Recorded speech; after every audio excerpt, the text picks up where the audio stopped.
तो previous section में मैं आपको बता रहा था कि केमिकल इक्वेशन के बारे में मैंने आपको बताया था कि लॉ ऑफ वेरिएबल प्रोपोर्शन के बारे में, law of conservation of mass के बारे में।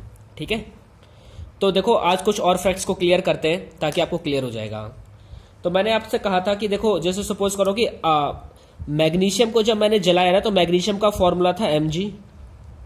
जब मैंने इसे ऑक्सीजन के प्रेजेंस में हीट किया तो ये बन गया मेरा मैग्नीशियम ऑक्साइड।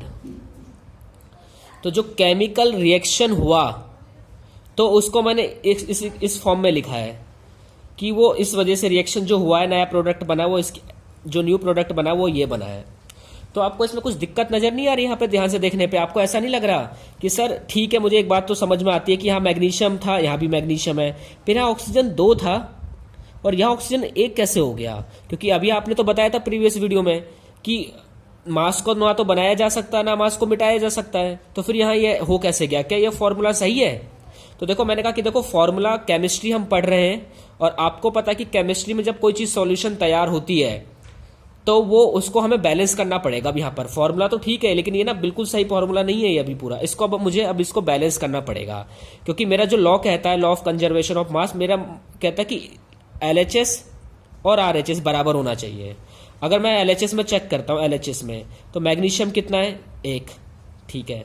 ऑक्सीजन कितना है? 2। RHS में भी फिर यही होना चाहिए क्योंकि बैलेंस का मतलब क्या होता है कि दोनों तरफ बराबर होना चाहिए। यहाँ क्या है? मैग्नीशियम 1, ऑक्सीजन क्या है? 1। कहाँ से बराबर हो रहा है? तो इसको बैलेंस कैसे करेंगे? तो देखो बैलेंस करने का तरीका क्या है। यह है मैग्नीशियम, यह है ऑक्सीजन और यह है मैग्नीशियम ऑक्साइड। ठीक है, तो देखो अब यहां पर ऑक्सीजन 2 है तो मुझे यहां पे भी ऑक्सीजन को 2 करना पड़ेगा यहां पर। अब आप ऐसा मत करना कि बीच में कहीं ऑक्सीजन को 2 लगा रहे हो, पीछे 2। जो भी चेंजेस करना है वो आगे ही करना है, या तो आगे होगा और आगे ही होगा और पीछे कहीं नहीं होगा चेंजेस। तो अब क्या करना पड़ेगा ना, आपको बैलेंस करना है और जो भी चेंजेस आपको करने होंगे वो आगे ही करने हैं, ना बीच में करना है कुछ, ना साइड में कुछ करना, जो करना आगे करना है। अब यहाँ ऑक्सीजन 2 है, मुझे यहाँ ऑक्सीजन 2 बनाना है तो मुझे क्या करना पड़ेगा? इधर आगे 2 लगा देना होगा। 2 लगाने से क्या होगा कि 2, आपको पता है दोनों, ये दोनों के साथ है। ये जो 2 है ये दोनों के साथ होगा। ये 2 मैग्नीशियम के साथ भी 2 है, ऑक्सीजन के साथ भी 2 है। अगर आप चेक करोगे कि यहाँ अब इस हिसाब से मैग्नीशियम तो यहाँ 1 है, यहाँ मैग्नीशियम 2 हो गया, ऑक्सीजन यहाँ 2 है, यहाँ पे भी 2 हो गया। तो अब किसको बराबर करना है? थोड़ा सा दिमाग लगाओ। अब देखो यहाँ 2 लगाने से क्या हुआ? ऑक्सीजन तो 2 हुआ, साथ साथ मैग्नीशियम भी 2 हो गया। अब इधर मैग्नीशियम 1 है तो इधर भी मुझे 2 लगा देना होगा। अब जाके ये क्या हो गया? पूरा बैलेंस हो चुका है। बैलेंस करने का जो हमारा पर्पस होता है ना वो ये होता है कि जो केमिकल 10th क्लास का एक स्टैंडर्ड होता है साइंस पढ़ने का। अब आपको जो भी चीज बतानी हो बिल्कुल फैक्ट के साथ क्लियर करना है, बिल्कुल लॉजिक के साथ क्लियर करना है। ठीक है, तो इसलिए law of conservation of mass को यहाँ फॉलो किया गया है। ठीक है, मैं एक और एग्जाम्पल लेता हूँ, आप थोड़ा दिमाग लगाना। एक और एग्जाम्पल लेते हैं। देखो formation of water, hydrogen gas और ऑक्सीजन गैस ये मिलके वाटर बनाते हैं, H2O। क्या ये पानी का फॉर्मूला सही नजर आ रहा है आपको?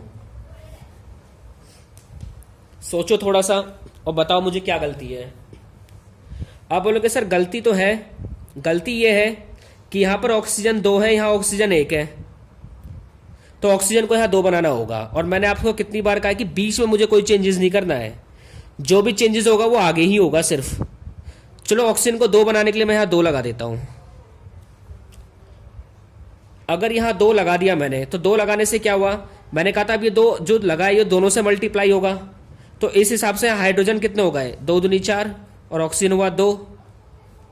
यहां तो हाइड्रोजन अभी भी 2 है और ऑक्सीजन यहां पे भी 2 है।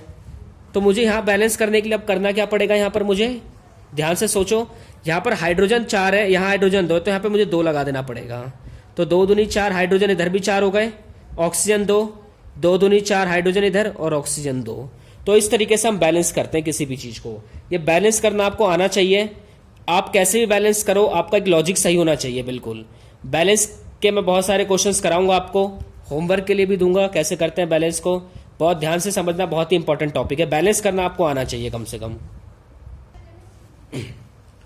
एक और एग्जाम्पल लेते हैं। मैं देखो काफी सारे मैं एग्जाम्पल कराऊंगा, उसके बाद मैं काफी सारे एग्जाम्पल खुद घर से करने के लिए भी दूंगा आपको, ठीक है। एक एग्जाम्पल है, ध्यान से समझना, कि हाइड्रोजन और क्लोरीन को अगर मिक्स करेंगे तो क्या बनेगा। देखो हाइड्रोजन गैस का फॉर्मूला होता है H2, क्लोरीन का फॉर्मूला होता है Cl2। जब दोनों को मिलाओगे तो क्या बनेगा, हाइड्रोजन क्लोराइड, HCl बनेगा। क्या सही है यहां पर ये? अब यहां हाइड्रोजन 2 है और यहां क्लोरीन 2 है, जबकि यहां HCl बना है फॉर्मेशन।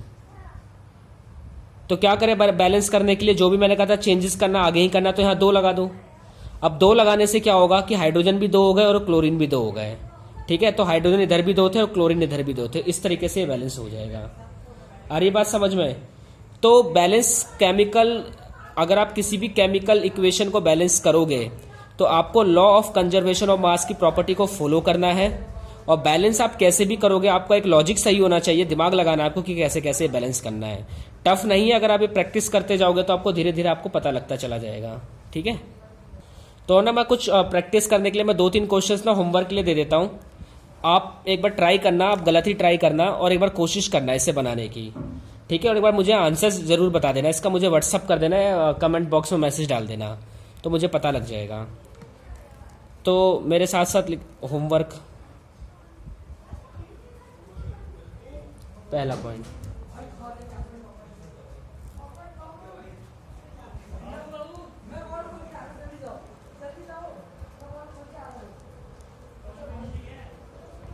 तो ना आपको इसको बैलेंस करना है, ठीक है।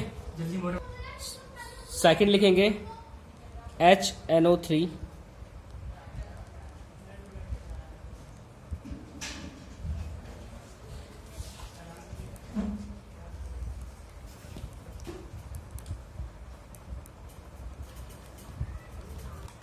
और तीसरा, इस बार ना ये प्री बोर्ड में आया था क्वेश्चन 1 नंबर का बैलेंस करने के लिए, CO2 plus H2O C6H12O6 plus O2।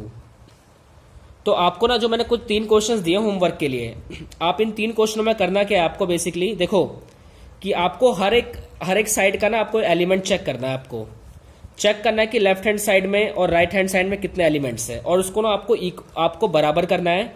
और बराबर करने का जो लॉजिक है कि आपको जो भी चेंजेस करने हैं वो आगे ही करने हैं सिर्फ, ठीक है। आपको बीच में कोई चेंजेस नहीं करने हैं। जैसे सपोज करो, मैं एक हिंट दे देता हूं कि आपको पता है यहां पर 3Fe की जो वैल्यू है 3 यूनिट्स है, और यहां कितनी है, 1 है। तो अगर आप यहां 3 कर दोगे तो ये दोनों बराबर हो गए। और ये बात समझ में, ऐसी आपको सब करना है।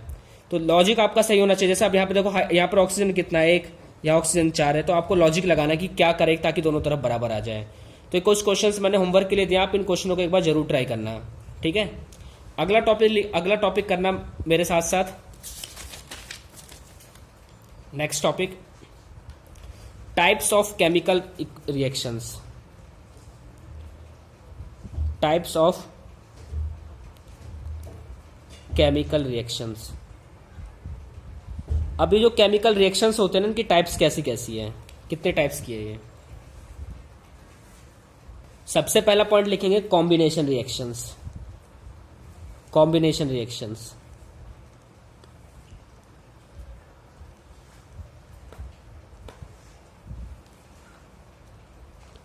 देखो अगर कुछ टॉपिक समझ में नहीं आ रहा है, कोई सी टॉपिक में डाउट है, तो आप लोग क्या करना, व्हाट्सएप पे या कमेंट बॉक्स में मैसेज डाल देना, मैं उस टॉपिक को दोबारा करा दूंगा, दोबारा से समझा दूंगा, ठीक है। तो कॉम्बिनेशन रिएक्शंस क्या होते हैं, पहले लिख लेना मेरे साथ साथ ये होता क्या, उसके बाद आपको मैं समझाता हूं। A reaction in which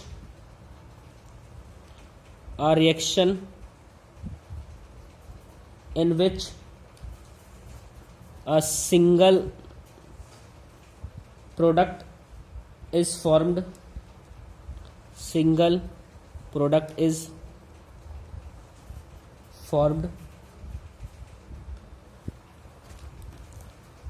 from 2 or more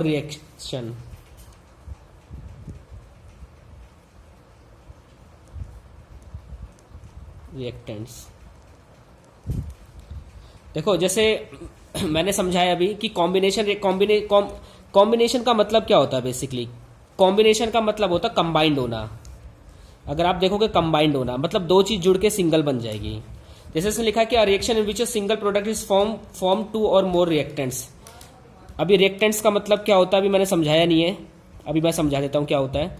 इसलिए कहा है कि जब दो या दो से ज्यादा चीजें मिलकर जुड़ के एक सिंगल चीज बन जाएगी तो उसी को हम कॉम्बिनेशन रिएक्शन बोलते हैं। ठीक है, अब चेक करते हैं कि दो या उससे ज्यादा जो चीजें मिलकर सिंगल चीज बन जाएगी उसी को कॉम्बिनेशन रिएक्शन बोलते हैं। कॉम्बिनेशन का मतलब होता है कंबाइंड होना, मतलब दो चीजें जुड़ के सिंगल एक कंबाइंड कोई चीज बन जाती है। लिखा है इसलिए लिखा है कि फॉर एग्जाम्पल की बात करते हैं। बर्निंग ऑफ कोयले का जलना। अब देखो कोल का फॉर्मूला होता है सी, ये ऑक्सीजन के फॉर्म में जलेगा, ठीक है, और क्या बनेगा, कार्बन डाइऑक्साइड। तो देखो यहां पर ये एक सिंगल फॉर्म था, ये एक सिंगल फॉर्म है और ये मिलके क्या बन गया, एक सिंगल यूनिट बन चुकी है। यानी दो सब्सटेंस मिलके एक सिंगल यूनिट बन रहे हैं, तो इसी को बोलते हैं हम कॉम्बिनेशन रिएक्शन। तो जो ये वाली साइड होती है लेफ्ट हैंड साइड, उसे हम रिएक्टेंट बोलते हैं, रिएक्टेंट्स। और जो राइट हैंड साइड होती है उसको हम प्रोडक्ट बोलते हैं। तो रिएक्टेंट्स हमेशा प्रोडक्ट के बराबर आना चाहिए। जो आपने मटेरियल लगाया है, जो चीज बनाने में जो नई चीज बनेगी ना प्रोडक्ट, तो उसका जो मास है वो बराबर आना चाहिए। क्या ये बराबर है? क्या कार्बन यहाँ एक है, यहाँ पे भी कार्बन एक है, यहाँ ऑक्सीजन दो है, यहाँ पे भी ऑक्सीजन दो है, तो ये ऑलरेडी बैलेंस है, इसे बैलेंस करने की जरूरत नहीं थी। इसका एक और एग्जाम्पल हो सकता है, एक और एग्जाम्पल लिख लो, formation of water. Formation of water, तो जैसे आपको पता है कि वाटर कैसे बनता है, हाइड्रोजन गैस और ऑक्सीजन गैस से वाटर बन जाता है। तो यहाँ पर दो क्या थे, दो रिएक्टेंट्स थे और दो रिएक्टेंट मिलके क्या बन गया, एक सिंगल प्रोडक्ट बन चुका है आपका। तो इससे दूर से ही पता लगता है ये केमिकल रिएक्शन तो है, लेकिन किस तरह का रिएक्शन है, ये कॉम्बिनेशन रिएक्शन है। कॉम्बिनेशन रिएक्शंस में क्या होते हैं, जब दो प्रोडक्ट मिलके एक सिंगल प्रोडक्ट बन जाते हैं। अब चेक करो क्या ये बराबर है, क्या रिएक्टेंट प्रोडक्ट के बराबर है, क्या दोनों का वेट बराबर है यहाँ पर। तो चेक करते हैं। अब यहाँ हाइड्रोजन दो है, यहाँ पे भी हाइड्रोजन दो है, ठीक है, यहाँ ऑक्सीजन दो है, यहाँ ऑक्सीजन एक है। तो दो बनाने के लिए मैंने कहा था कि आपको जो भी करना है यहाँ आगे दो लगा दो। तो दो लगाने से ऑक्सीजन तो दो बन गया, लेकिन हाइड्रोजन चार हो गए। अब इस हाइड्रोजन को यहाँ पे भी दो है, तो यहाँ पर चार बनाने के लिए दो से मल्टीप्लाई करना पड़ेगा आपको। तो इस तरीके से बैलेंस हो गया। तो ये था आपका कॉम्बिनेशन रिएक्शंस, ठीक है।